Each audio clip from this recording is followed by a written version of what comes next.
বন্ধুরা এসেছেন আজকে, তাদেরকে অভিনন্দন, ধন্যবাদ।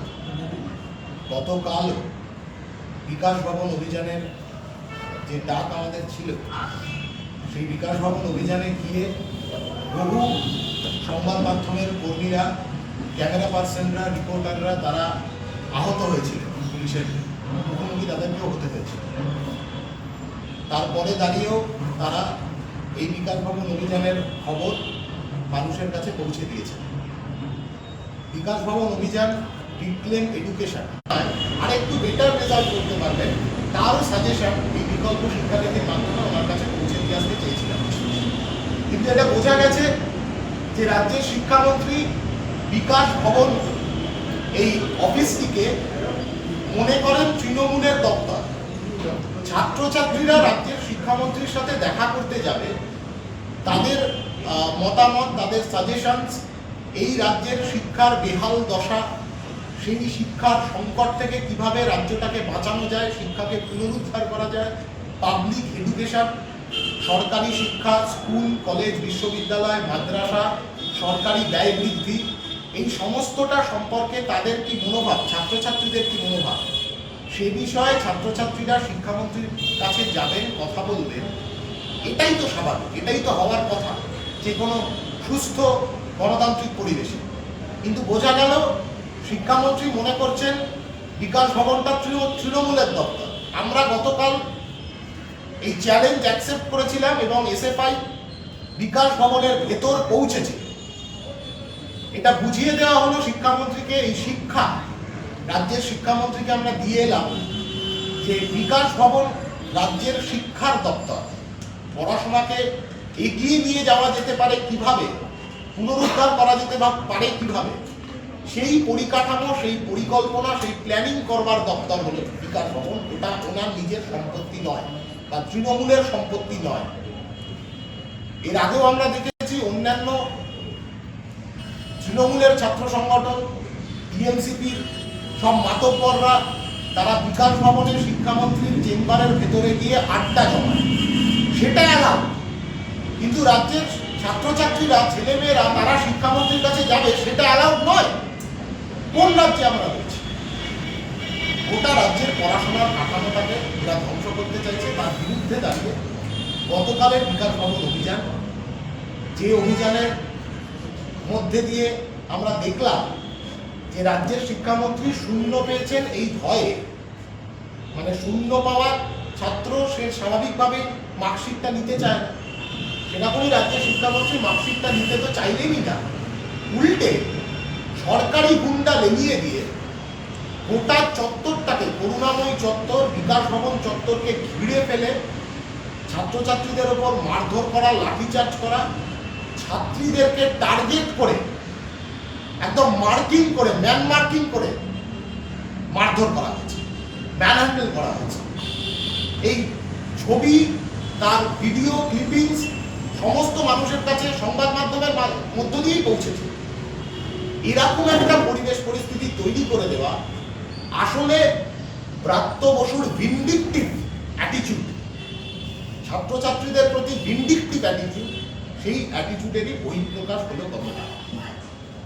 আমরা এই বার্তা দিতে চাই যে গতকালের বিকাশ ভবন অভিযান আসলে রিক্লেম এডুকেশন, শিক্ষাকে পুনরুদ্ধার করার যে কাজে আমরা নেমেছি আমাদের ছাত্র ফেডারেশন, তার প্রথম একটি ধাপ। গোটা বছর ধরে এই স্লোগানকে সামনে রেখে শিক্ষার গুরুত্ব বাংলার মাটিতে পুনরুদ্ধার করবার লড়াইটা আমরা লড়ে যাব এবং নানান কর্মসূচি, নানান আন্দোলনের মধ্য দিয়ে স্কুল, কলেজ, বিশ্ববিদ্যালয়, মাদ্রাসা, শিক্ষাকে রক্ষা করবার, প্রজন্মকে রক্ষা করবার এই লড়াইয়ের মধ্যে ভারতের ছাত্র ফেডারেশন থাকবে। 80 জনকে গ্রেপ্তার করেছিল, তার মধ্যে 16 জন ছাত্রী। বাধ্য হয়েছে গতকাল রাতে এই 80 জনকে আটক হওয়া, গ্রেপ্তার হওয়া, এই 80 জনকে মুক্তি দিতে। পুলিশ যেভাবে মারধর করেছে, আমরা গতকালই বলেছি যে মারের দাগ গা থেকে মুছে যাবে একটা সময়ের পরে। 80 জন গ্রেপ্তার হয়েছিল, গ্রেপ্তার হওয়া কমরেডদেরকে ছাড়তে বাধ্য হয়েছে। কিন্তু ব্রাত্য বসু প্রত্যেক দিন যখন নিজের দপ্তরে ঢুকবেন তখন সেই দপ্তরের দেওয়ালে দেওয়ালে ওনাকে দেখতে হবে এই শূন্য পাওয়া মার্কশিটটা, তার ব্যবস্থা গতকাল এসএফআই বিকাশ ভবনে করে এসেছে। এর পাশাপাশি এই রাজ্যের সমস্ত শিক্ষানুরাগী মানুষজন তারা অনেকেই গতকাল থেকে যোগাযোগ করেছে, সংহতি জানিয়েছে, সমর্থন জানিয়েছে। নানান সংগঠন, নানান ছাত্র সংগঠন, গণতান্ত্রিক প্রগতিশীল ছাত্র সংগঠন, তারা এই পুলিশের এই নির্বিচারে লাঠিচার্জ, পুলিশের ভূমিকা, এই সমস্তটাকে নিন্দা জানিয়েছে, ধিক্কার জানিয়েছে, আমাদের আন্দোলনকে সংহতি জানিয়েছে। মানবাধিকার সংগঠন তারা আমাদেরকে সংহতি জানিয়েছে। আমরা আহ্বান রাখবো যে এই লড়াইটা আসলে আমাদের সকলের লড়াই। ছাত্র, অভিভাবক, শিক্ষক, অশিক্ষক কর্মচারী সবাই একসাথে লড়ে শিক্ষাকে পুনরুদ্ধার করতে হবে। ব্রাত্য বসু তার মার্কশিটটা নিলেন না গতকাল, অতএব আগামী 7 দিন গোটা রাজ্যের মানুষজন, ছাত্র, অভিভাবক, শিক্ষক, অধ্যাপক যে যেভাবে পারে, কেউ পোস্টের মাধ্যমে, বাই পোস্ট, কেউ ইমেলের মাধ্যমে ব্রাত্য বসুর দপ্তরে তার এই শূন্য পাওয়ার মার্কশিটটা পাঠিয়ে দিন। এই মার্কশিটের প্রতিলিপি এসএফআই এর সোশ্যাল মিডিয়া হ্যান্ডেলগুলোতে রয়েছে, সেখান থেকে এই মার্কশিট সংগ্রহ করুন এবং ব্রাত্য বসুর দপ্তরে, ব্রাত্য বসুর ঠিকানায় এই মার্কশিটটা পৌঁছে দিন, যাতে উনি যখন দপ্তরে ঢুকবেন তখন দেওয়ালেও এই মার্কশিট দেখতে পাবেন, উনি যখন ফোন খুলে ওনার মেল চেক করবেন তখনও এই মার্কশিট দেখতে পাবেন, উনি যখন ওনার লেটার বক্সের চাবি খুলবেন তখনও উনি এই মার্কশিটটাই দেখতে পাবেন যে উনি শূন্য পেয়েছেন। এই লড়াইটা চলবে, আগামী দিনে এই লড়াই আরও প্রসারিত হবে। এই বিকল্প শিক্ষানীতি মানুষের কাছে পৌঁছে যাবে। বইমেলাতে ছাত্র সংগ্রামের স্টল, 432 নম্বর স্টল, 342 নম্বর স্টল, 342 নম্বর স্টল থেকে এই বিকল্প শিক্ষানীতি সংগ্রহ করা যাবে এবং একই সাথে এই বিকল্প শিক্ষানীতি আজ থেকে রাজ্যের নানান কোণায় মানুষের কাছে, শিক্ষানুরাগী মানুষের কাছে পৌঁছে দেওয়া হবে, তাদের মতামত নেওয়া হবে। এই বিকল্প শিক্ষানীতিকে আরো বেশি আপ টু ডেট করে আরো কতভাবে বিকল্পের সন্ধান সামনে রাখা যায় তার ব্যবস্থা করা। 1 নম্বর কথা। 2 নম্বর কথা, গতকাল রাতে আমরা দেখেছি সুরেন্দ্রনাথ কলেজের সামনে থেকে অস্ত্র পাওয়া যাচ্ছে, 9mm পিস্তল, আরো বোধহয় কিছু AK-47 ইত্যাদি এই ধরনের বেশ কিছু অস্ত্র, আগ্নেয়াস্ত্র সুরেন্দ্রনাথ কলেজের সামনে থেকে পাওয়া যাচ্ছে। কি অবস্থা তাহলে রাজ্যে? এই ঘটনাগুলোই তো প্রমাণ করে দিচ্ছে যে গতকাল ব্রাত্য বসুর সঙ্গে দেখা করাটা, ওনার সাথে কথা বলাটা প্রয়োজনীয় ছিল।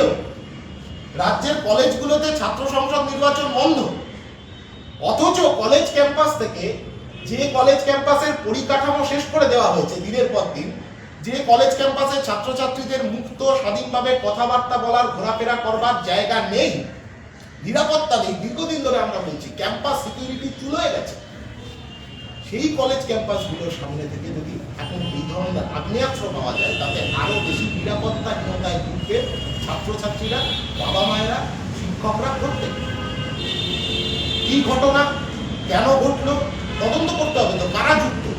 সুরেন্দ্রনাথ কলেজের আশপাশের তৃণমূলের মাতব্বররা তারা কার্যত কলেজটাকে ঘিরে রাখে এমনভাবে, নিজেদের কাটমানির সোর্স অফ ইনকামের জায়গা করবার জন্য, যে ওই কলেজে তৃণমূলের বিরুদ্ধে কথা বলবার মতন কোনো পরিবেশ তারা রাখে। এই পরিবেশ বদলাতে হবে। রাজ্যের কলেজ ক্যাম্পাসগুলোতে ছাত্রছাত্রীদের নিরাপত্তাকে সুনিশ্চিত করতে হবে এবং সেই বার্তা এই বিকল্প শিক্ষানীতির মাধ্যমে আমরা দিয়েছি এবং এর আগেও এই নিয়ে আমরা দীর্ঘদিন ধরে লড়াই করেছি। পাশাপাশি গতকালের একটি ঘটনা, স্বাভাবিকভাবে আমরা সেই সময় বিকাশ ভবন অভিযান চলছিল, পরবর্তীতে আমরা দেখলাম, এখানেও আমরা এই কথা বলেছিলাম যে কাজের উপায়, শিক্ষান্তের কাজ, কর্মসংস্থানের উপায় ক্রমশ সংকুচিত হচ্ছে ওটা পশ্চিমবাংলা জুড়ে। সেরকম একটা পরিস্থিতিতে এরকম একটা কথা এসে গেছে যে 26,000 চাকরি প্রার্থী, তাদের গোটা প্যানেলটা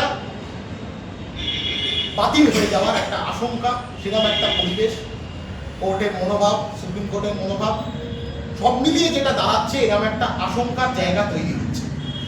আমরা পরিষ্কারভাবে বলতে চাই যে দীর্ঘদিন ধরে আমরা এই কথা বলে আসছি যে যোগ্য অযোগ্য আলাদা করতে হবে, এটা বাছাই করতে হবে কারা যোগ্য আর কারা অযোগ্য, তার পার্থক্য করতে হবে এবং সেই পার্থক্যটা করার দায় দায়িত্ব কর্তব্য সরকারের, রাজ্য সরকারকে দায় নিতে হবে।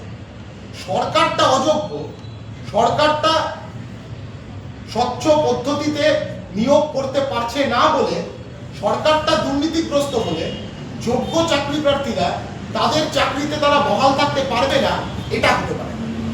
ইমিডিয়েট যোগ্য অযোগ্য আলাদা করে, আর সিবিআই কি তাহলে, মানে সিবিআই এর যে ইনভেস্টিগেশন, এই ইনভেস্টিগেশনটা তো হলো এই কারণেই যাতে আলাদা করা যায়।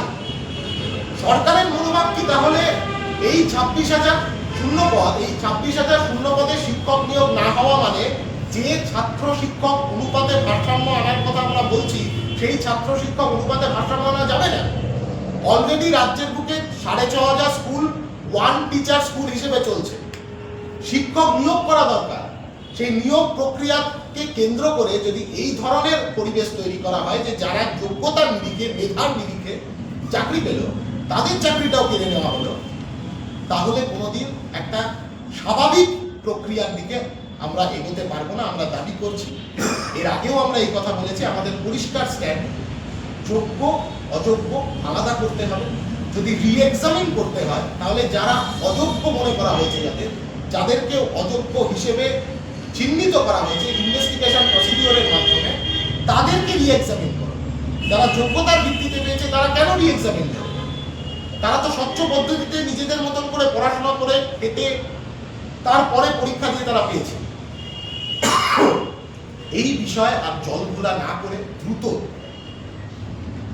বিচার ব্যবস্থার মধ্যে দিয়েও যাতে সিদ্ধান্তে পৌঁছানো যায় এবং তদন্ত প্রক্রিয়ার মধ্যে দিয়েও যারা এই দুর্নীতিকে সংগঠিত করেছে তাদের মাথাদেরকে ধরা এবং স্বচ্ছ দুর্নীতি মুক্ত শিক্ষক নিয়োগ প্রক্রিয়া চালু করা এবং চালু রাখা, এর মাধ্যমে এই রিক্লেম এডুকেশন শিক্ষাকে পুনরুদ্ধার করার একটা উপায় এটা। এই ওভারঅল আমাদের যা বলার। গতকাল আমরা দেখেছি যে সুপ্রিম কোর্টে সিপিএমের রাজ্যসভার সদস্য বিকাশ রঞ্জন ভট্টাচার্য তিনি দাবি করেছেন যে হয় টোটাল প্যানেল বাতিল করতে হবে, করে আবার নতুন করে পরীক্ষা নিতে হবে। এটা ওনার একটা প্রস্তাব, যদিও তাই নিয়ে অনেক প্রশ্ন উঠেছে এবং বিচারকও তার কাছে জানতে চেয়েছেন যে কেন হঠাৎ বলছেন।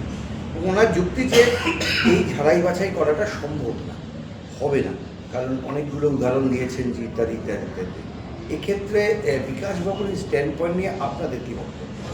স্বাভাবিকভাবেই বিকাশবাবু একজন স্বনামধন্য অ্যাডভোকেট, আইনজীবী। উনি আইনজীবীর জায়গা থেকে ওনার যা মনোভাব, সেই মনোভাব উনি হয়তো রেখেছেন। উনি সেটা বলতে পারবেন যে কোন আইনের কোন প্রেসিডেন্স ইত্যাদি কী জায়গা আছে, সেগুলো আমাদের জানার কথা নয়। এক নম্বর কথা, আমাদের কি মনোভাব? আমাদের এটাই মনোভাব যে যোগ্য অযোগ্য আলাদা করতে হবে এবং এই আলাদা করবার দায় সরকারকে দায়িত্ব নিতে হবে। বিচার ব্যবস্থার এই দায় নয়। যোগ্য অযোগ্য আলাদা করবার দায় বিচার ব্যবস্থার নয়, যোগ্য অযোগ্য আলাদা করবার দায় সরকারের। তদন্ত প্রক্রিয়ার মাধ্যমেই বেশ খানিকটা এই অগ্রসর হয়েছিল এই দিকে যে কারা অযোগ্য সেই নিশ্চিত করবার প্রক্রিয়া। তাহলে সেই প্রক্রিয়াটা কেন থেমে গেল? সেই প্রক্রিয়াটা কত দূরে গেল? সরকারের ভূমিকা কি? সরকার অযোগ্য বলে যোগ্য চাকরি প্রার্থীরা তারা চাকরি পাবে না বা চাকরিতে তারা বহাল থাকবে না। 26,000 পদ যদি এখন গোটা প্যানেলটা যদি এখন বাতিল হয়, তাহলে আরো বছর দুয়েক সময় লেগে যাবে এই নিয়োগটা করতে। তাহলে 2 বছর ধরে রাজ্যের স্কুলগুলো যেখানে শিক্ষক নিয়োগ দরকার সেই স্কুলগুলো ফাঁকা পড়ে থাকবে। ইমিডিয়েট যোগ্য অযোগ্য আলাদা করে যারা যোগ্য তারা তাদের চাকরি বহাল রাখা এবং যারা অযোগ্য হিসেবে প্রতিপন্ন হয়েছে তদন্তের মাধ্যমে প্রয়োজনে তাদের রিএক্সামিন করা, তার মানে স্বচ্ছ পদ্ধতিতে রিএক্সামিনেশনের মাধ্যমে তারা উঠে আসবে। কিন্তু এই মিশিয়ে দেওয়া গোটাটা, এইটা কোনো পদ্ধতি হতে পারে না এই সমস্যার বা এই সংকটের সমাধান। এখানে দেখা গেছে যে যারা চাকুরিজীবী অলরেডি 6 বছর ধরে যারা চাকরি করছেন, এরকম শিক্ষকরা যাদেরকে আমরা স্কুলের দিদিমণি বা স্যার বলি, তারা গত 90 দিন ধরে এখানে তারা ধর্ণা দিচ্ছে, প্রায় অনেক দিন 2 মাস হয়ে গেল তারা এখানে ধর্ণা দিচ্ছে। এবং কালকের এই ঘটনার পর তারাও কিন্তু বিভ্রান্ত যে এই বক্তব্য। আপনারা কি আপনাদের সংগঠনের পক্ষ থেকে তাদের কাছে সরাসরি কোনো বার্তা নিয়ে যাবেন? মানে এটা ভাবনা আছে যে এই আন্দোলনকে তো আপনারা সমর্থন করেছেন, কারণ অতীতে দেখেছি আপনারা যখন এই যারা চাকরি পাচ্ছে না, যাদের তালিকায় নাম আছে কিন্তু চাকরি পাচ্ছে না, তাদের আন্দোলনের দিনের পর দিন আপনারা পাশে দেখেছেন। এদের ক্ষেত্রে আপনাদের মনোভাব? দীর্ঘদিন ধরে এই আন্দোলনের প্রতি সম্মতি জানিয়ে, এই আন্দোলনের প্রতি সমর্থন জানিয়ে আমরা তাদের অবস্থান যেখানে যেখানে তারা অবস্থান করেছেন, 1000 দিন 1500 দিন ধরে অবস্থান চলেছে, আমরা সেখানে গিয়েছি, তাদের সাথে কথা বলেছি, তাদের এই আন্দোলনকে সম্মতি জানিয়েছি। তাদের স্লোগানকে সামনে রেখে আমরা মিটিং সংগঠিত করেছি। একই রকমভাবে তখনও আমরা এই কথাই বলেছিলাম যে যোগ্য অযোগ্য আলাদা করতে হবে, এবং আজও আমরা আমাদের সংগঠনের যা মনোভাব, আমাদের সংগঠনের যা স্ট্যান্ড পয়েন্ট, সেইটাই রাখছি যে যোগ্য অযোগ্য আলাদা করো। যারা যোগ্য তাদেরকে চাকরিতে বহাল রাখতে হবে, যারা অযোগ্য প্রয়োজনে তাদেরকে রিএক্সামিনেশনের সুযোগ দেওয়া দরকার। সেটা সিদ্ধান্ত নিতে হবে, বিচার ব্যবস্থাকে সিদ্ধান্ত নিতে হবে, তদন্ত প্রক্রিয়াকে দ্রুত শেষ করতে হবে এবং রাজ্য সরকারকে এর দায় নিতে হবে। এই যোগ্য অযোগ্য বাছাইয়ের যে পদ্ধতি, যে প্রক্রিয়া, তার দায় দায়িত্ব রাজ্যের সরকারকে। হ্যাঁ, কিন্তু প্রশ্ন হচ্ছে যারা অযোগ্য মানে তো তারা পয়সার বিনিময়ে চাকরি করছে।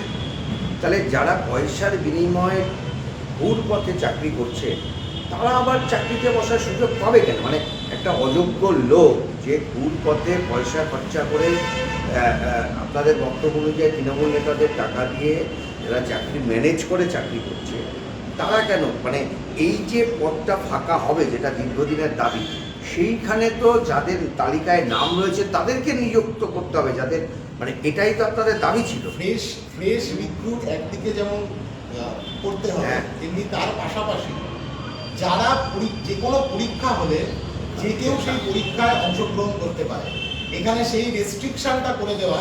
মানে আমরা আমাদের সংগঠনের পক্ষ থেকে এই ধরনের কোনো রেস্ট্রিকশনের কথা বলতে পারি না যে স্বচ্ছ প্রক্রিয়া যখন চালু হবে তখন এরা হচ্ছে যে সেই প্রক্রিয়ায় অংশগ্রহণ করতে পারবে এবং এরা অংশগ্রহণ করতে পারবে না।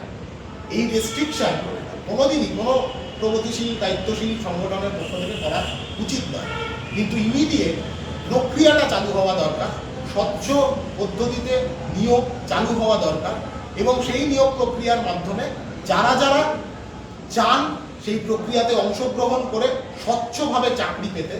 কাজের সন্ধান এমন জায়গায় পৌঁছেছে যেখানে গ্রাম বাংলায় মানুষ জমি জমা বিক্রি করে তৃণমূল যে কাটমানি স্ট্রাকচার তৈরি করেছে, আজকে সেই কাটমানি স্ট্রাকচারের বলি তো এই মানুষগুলো। অতএব কাউকে বাদ দিয়ে দেওয়ার কথা আমরা বলছি না, স্বচ্ছ নিয়োগ প্রক্রিয়া শুরু হোক। সেই প্রক্রিয়ার মধ্যে যে মানুষ চাইবেন স্বচ্ছভাবে প্রক্রিয়াটায় অংশগ্রহণ করতে, তারা এই প্রক্রিয়াতে অংশগ্রহণ করুক। রাজ্যের সরকারকে দায় নিতে হবে।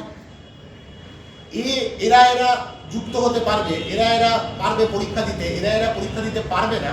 এই রেস্ট্রিকশন আমাদের সংগঠনের পক্ষ থেকে আমরা কোনোদিনই এই ধরনের কোনো রেস্ট্রিকশনের কথা